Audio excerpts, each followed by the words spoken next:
Sunita Williams और Butch Wilmore अंतरिक्ष से लौट तो आए हैं, लेकिन उनकी घर वापसी इतनी आसान नहीं होगी।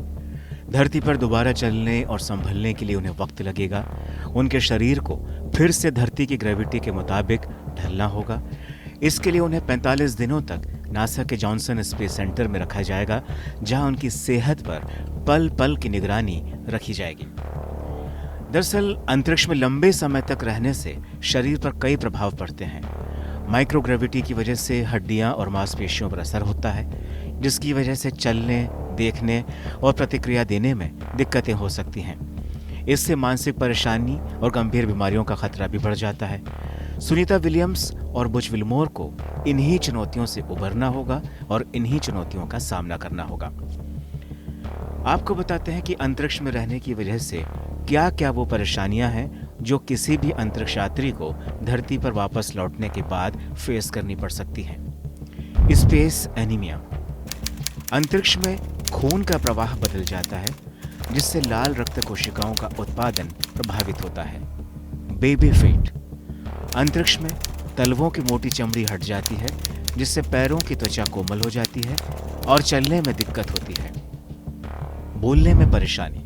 माइक्रोग्रेविटी का असर जुबान और होठों पर भी पड़ता है, जिससे वापस आने पर बोलने में कठिनाई होती है।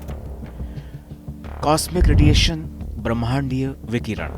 अंतरिक्ष में मौजूद हानिकारक किरणें डीएनए को नुकसान पहुंचा सकती हैं, जिससे कैंसर जैसी बीमारियों का खतरा बढ़ जाता है।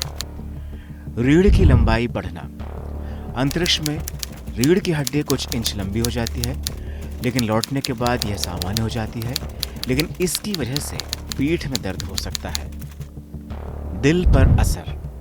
अंतरिक्ष में दिल को कम मेहनत करनी पड़ती है, जिससे उसकी कार्यक्षमता पर असर पड़ता है और वापस आने पर हृदय को फिर से सामान्य करना पड़ता है। सुनीता विलियम्स और बुच विल्मोर को अब धरती के माहौल के मुताबिक खुद को ढालना होगा। यह सफर भी उतना आसान नहीं है जितना कि अंतरिक्ष का सफर था, लेकिन नासा की मदद से उम्मीद है कि जल्द ही दोनों अपने सामान्य जीवन में लौट आएंगे।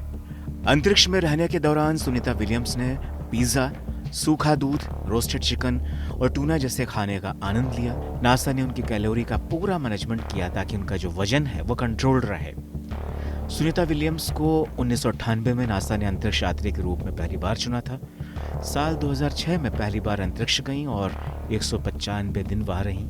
इसके बाद 2012 में इंटरनेशनल स्पेस स्टेशन की कमान संभालने वाली वो दूसरी महिला बनी, और फिर अंतरिक्ष में सबसे ज्यादा रहने वाली महिला का रिकॉर्ड उन्होंने इस बार बनाया, वो तब जबकि वो सिर्फ 8 दिनों के लिए ISS गई थी।